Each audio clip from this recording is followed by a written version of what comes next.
Okay, we're live. Let's Hey guys, Frank with Tithely. I am joined by a great church leader, Eric Testa from Rise Church out in Indianapolis. How's it going today, Eric? We're doing good, man. We're doing good. The lighting looks good. We were having this conversation before. We're all at home, but it's looking good. So Yeah, hopefully your kids are going to join today. Usually my kids are the ones coming in, but I think your kids are going to it's on the join us today. They know how this is working right now during the pandemic. And so turn off the Wi-Fi and get out.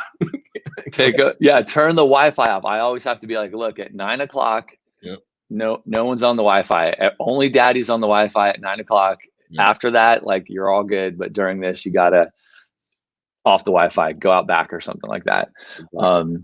Well, man, it's great to spend some time with you today. We've been doing this show for about 5 weeks now. This is week 5. And we've talked to churches of 50 members out in the middle of nowhere, all the way up to 8,000-9,000 members, doing big things in their community. So it's churches of all shapes and sizes, and just connecting with we're all doing church online. We're all sitting in our homes figuring church out and going through this together and trying to connect people, share ideas, kind of build that community. So yeah, man, I'm excited to talk today. Why don't you tell our audience a little bit about yourself, how you got into ministry, a little bit about your church. I'd love to kind of share that with folks. Yeah, for sure. Well, I appreciate you having me on here. So with me, I grew up basically in church. And for me, I feel like there was I have the benefit of having some great ministers in my life early on. Lay ministers and kind of like the pre-teen range. And especially my youth days when I was in high school, I had some just incredible people step into my life. And honestly, I feel like really like show me that they believed in me and show a vision for me. And so early on, actually, I always wanted to do ministry. Honestly, from the time I was like 10 years old, I would write small group discussions and all that. And in time, people gave that vision to me. And when I went to college at Northern Illinois University outside of Chicago, did you grow up in Chicago? Is that where you're from? Yeah, I grew up in Chicagoland, and my wife did as well. We actually knew each other when we were in like 5th grade. Our parents were in church together. And so they kind of did a little matchmaking thing a little bit. And it worked out well for me, for sure. And so with us, we had a shared vision of ministry. And so we both graduated from NIU at the same ceremony and everything. And after a few years of being a high school Spanish teacher, that vision, that passion for doing full-time ministry, youth ministry in particular, remained. And so we interviewed with a local church here in Indianapolis and moved here 12 years ago. And so we spent 10 years doing youth and family ministry. And a couple of years ago, we were asked to transition to an adult role and start leading our North Side group. We call it the North Region of Rise Church, where I'm an evangelist and my wife is a women's minister. Okay. And tell us about the church. Sounds like it's a few locations. Yeah. It's in Indy, obviously.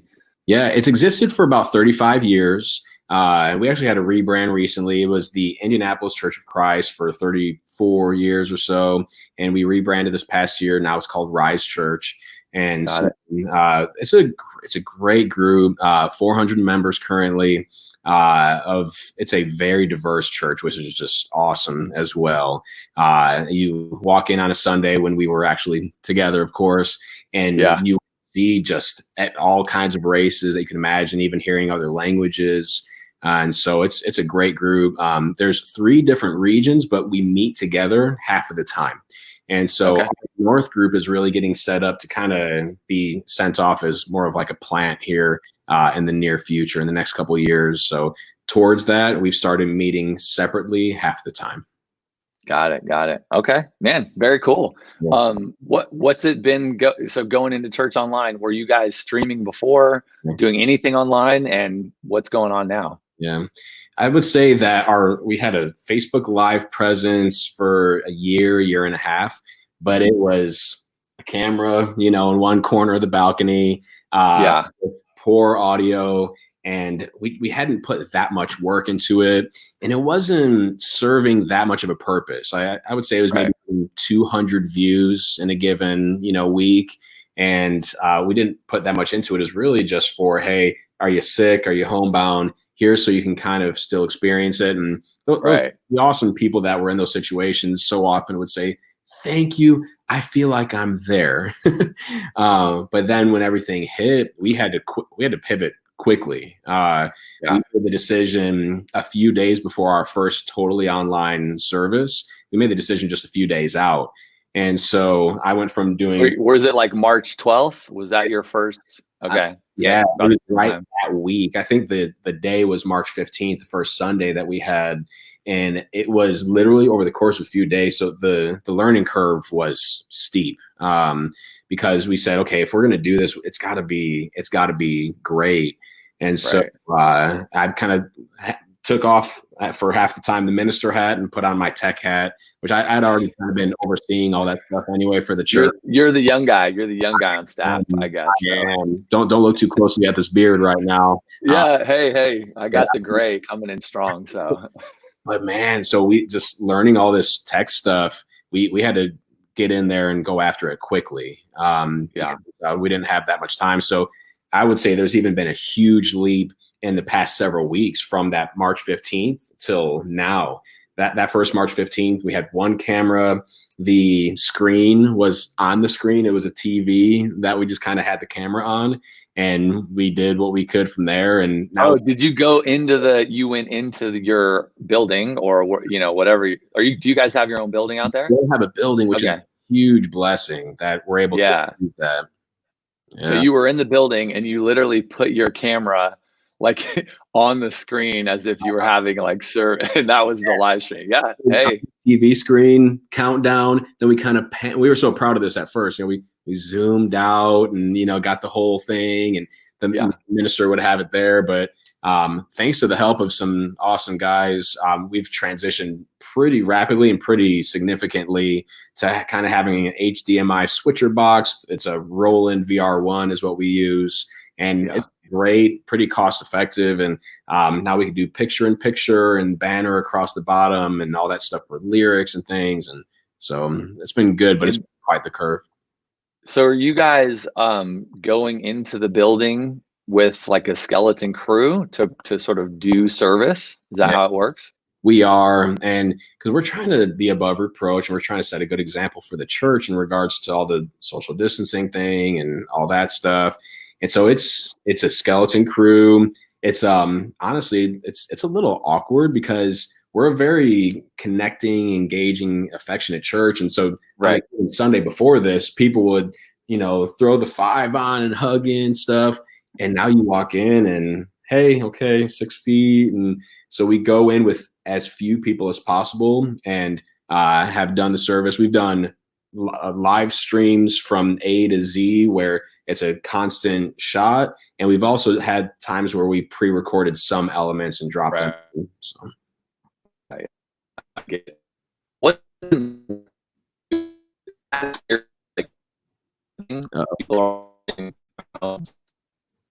Sorry, Frank, I'm losing you here for a second. Can you hear me? Yeah, I can hear you. Can you hear me? Yeah, I'm just not seeing you at the moment. Oh, out, huh? Yeah, let me this is as well. What about now? Yeah, you're there. I can see you. Can you see me? Yeah, you're just frozen, which no big deal. Well, it'll come back. Don't worry about it. So, what's that experience been like with you guys going into the building, but people sort of watching from your homes? Like, how do you think about creating that experience or do you even really think about like the difference of being in the building on the stage where everyone else is kind of in this home environment? Oh yeah. We've absolutely needed to and tried to consider what that's like for people, because it is just such a different setup for sure. Where it's you're talking to a camera, for example, and so I'm a preacher, and a lot of times I'm drawing energy from seeing the people. Face to face and everything. Right. Making eye contact, like getting there, like gauging their kind of energy from the audience, like all that. and saying okay, are you guys with me? Kind of all that type of stuff. And there's none of that now. Now it's purely, hey, you're just kind of talking. We've decided to make some things brief, more brief, because it's just not the same maintaining that engagement throughout. With our worship, we have people kind of on the stage, but also 6 feet apart. And so we've transitioned that as well. But we've certainly tried to find ways that will make things more engaging for the person. It's been a good kind of case study for me a couple of times that we pre-recorded the whole service. And for me to be in my home, taking in the service taught me a lot. And we've certainly seen feedback a lot from the church. That came up yesterday in the interview I was doing about sort of, the actual staff, the people putting the service on when you pre-record it, or maybe you're sick or something, but then you get to watch it from the member perspective or the consumer perspective. What was that like for you? What are some things you picked up on? Because it's just totally different to consume the content versus producing it. Yeah. Well, I realized one thing for sure is that any awkwardness or flaws, I feel like, come out really strong in the online experience. Let's say that there's been times where we've had voice delay issues where the face and the voice don't quite match up. It's really threw me off, and I think it throws other people off as well. I think as well, in my opinion, it's been time for the preacher man to not maybe have as much of a fiery sermon. It's just different when you're not able to see the person in the flesh. It's time to take more of we need to be positive and encouraging. So that's one thing, a couple of things that I've noted. Yeah. It's interesting. It's so much harder to produce church online. I just think it adds this whole, and I guess it's harder because it's just so different. Like when you're in person and you get to give people the hug and you're kind of in that group experience together, it creates something very special. And then you go to the online world and you're watching it. It's now like one dimensional. So like what you create and how you entertain people, like, I don't know, that production side of things has to get way better. And it's hard. It's just hard to figure that out, especially if you haven't been doing it. I know there's lots of churches, especially bigger ones, that have been doing it for 10 years and they're really good at it. But most churches are like yours or like mine, where like we were maybe kind of streaming or maybe not. And then we were forced into this thing and we're just figuring it out. Right. So we're just trying to up the game every week kind of thing. Well, we work it so much. I mean, we certainly have been putting in more beforehand. In a live service, it's kind of, if something doesn't go quite right, it's not a big deal. But you used a word that I've been using as well. Like you said, production. It's funny. I've been saying almost apologetically and talking to people at times outside of the service that I hope that we're putting out a good product, which that almost doesn't sound right to say about a worship service. But yes, what it feels like though is I want to put forward a good product because of what it does for our members as well, because we want them to be ministered to as well as we can, but also what it does in regards to outreach as well. And because we just see the numbers through Facebook Live, our engagement is exponentially higher than it had been. And so we're thinking, okay, we need to put forward something strong here.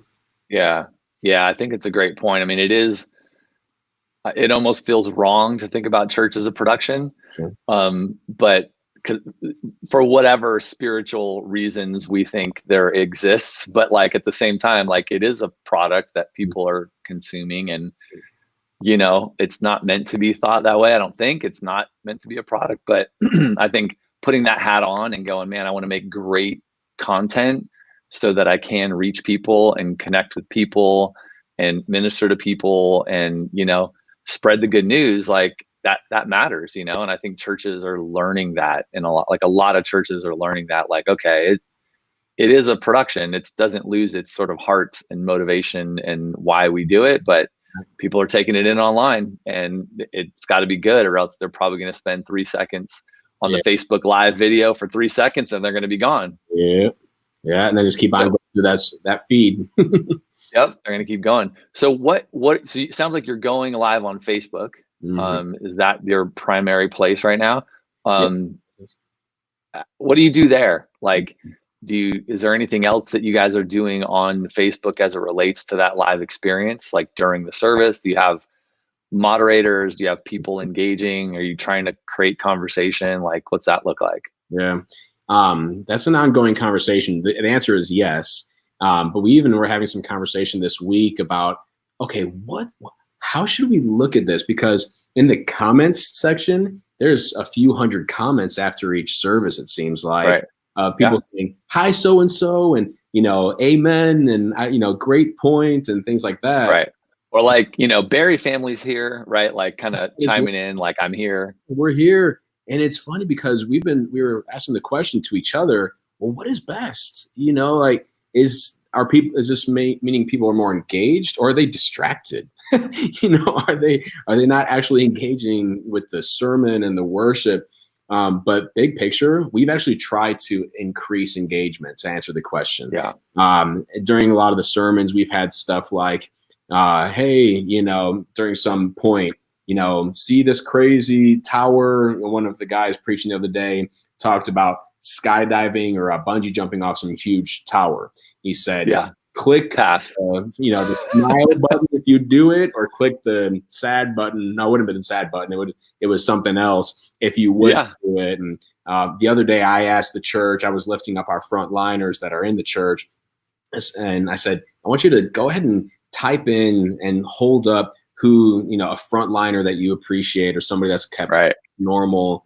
I love that. We've done stuff almost every week to literally ask people to engage in the comment section or something like that. Yeah. And we always begin and end the service with, hey, be sure to click that share button. Let's tell everybody about what's going on at Rise Church and all that. Yeah. No, I love that's super smart. I was talking with another pastor, Josh Ermler, and they're using Zoom, but kind of like conceptually same thing. He's like, hey, church, like if you're a kid watching, like, I want you to go grab a basketball. And like they go grab a basketball, and they, so it's very engaging. And I think that's kind of same sentiment, like, hey, church, do something, like leave this comment or do this or that. But it's like engaging in the, in the community aspect. It's also spreading it in people's news feeds, and it's reaching more people, and it makes your live feed have more prominence in Facebook's eyes. So it's kind of like serving two purposes, like kind of creating that connection, but also spreading the word a little bit. Which is brilliant. I'm trying to think if we've not done a great job at that part. We've done some cool things around engaging the audience for sure, like the staff that's putting the stuff on, but particularly like liking it or sharing it or commenting this or that. We haven't done a bunch of that, so that's good. Good tip. What else? Like what kind of, I guess in the last few minutes, like what are you doing anything special from like the technology side, or how you're producing it, like any of those kind of things that would just make sense to share? Yeah. Well, I think we're trying to do more as well. One thing that I came to realize quickly is people are around, they're not going to soccer practice, and they're not going to all these other things. And so a couple months ago, I asked my leadership group, I said, okay, guys, should we just kind of keep the status quo with kind of maybe one Wednesday night thing for the church and then Sunday, and that's it? And they said, Eric, let's do more. And so trying to put out different things, different maybe short informational encouraging videos. Something really cool that we are 3 weeks into now is the brainchild of our lead minister, Dave Eastman. It's this 6 Feet Apart concert series. And so he, got a few just outstanding musicians that do Christian music inside our congregation and locally outside the congregation. And on Sunday nights, 7 p.m., we have the 6 Feet Apart concert series. And so far, it's been a hit. It's been really cool. So we've done that. We certainly are doing. And how do you do that? Like pause on that for a sec. That's like a Facebook Live thing in the building, or what? Like, walk us through it a little bit. So remember the MTV Unplugged stuff in the 90s? Some of that stuff. Like I could sing the whole Nirvana one from the 90s. But it's kind of that feel where it's casual. It's a handful of people on stage. This past week it was Perry Smith, this classically trained, amazing singer, and she had a few people come on and off stage with an acoustic guitar, a cajon, maybe one like backup singer. We've all had, just a duet as well. And so it's kind of this real casual thing, but it's intended to be worshipful. We have the lights a little bit darker in our auditorium during it. And it's kind of more of a casual thing. And one cool thing that they've done as well is the artists basically donated their time, and they were encouraged, hey, if you would have wanted to tip or if you would have wanted to do something, click the donate button there and please donate to, whatever benevolent organization, coronavirus relief type thing. And so it's kind of the approach that we've taken, but it's been a blast so far. We have 4 weeks. Super cool idea. Just creating that engagement, putting out a cool, product that you can like put up on the TV. You can have it go. My kids love, especially one of them. I mean, he belts out every song he knows. Right. So like worship music and we have music on in the house all the time. So like it's probably on downstairs. You just can't hear it. So I don't know. That's just cool. Like, and the kids dig it, and like the family can kind of throw it on, and engage with it. That's a great idea. You were going on. You had another one. So just mentioning that we've certainly done midweeks on Zoom, for example, and so we'll have a midweek church service with my Northside group specifically.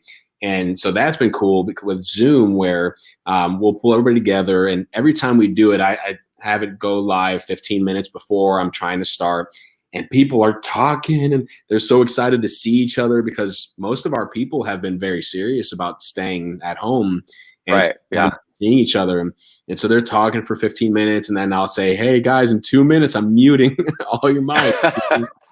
And we'll have kind of a midweek church service where I'll give a lesson. There will be some people that I have ready to offer prayers and do some scripture readings.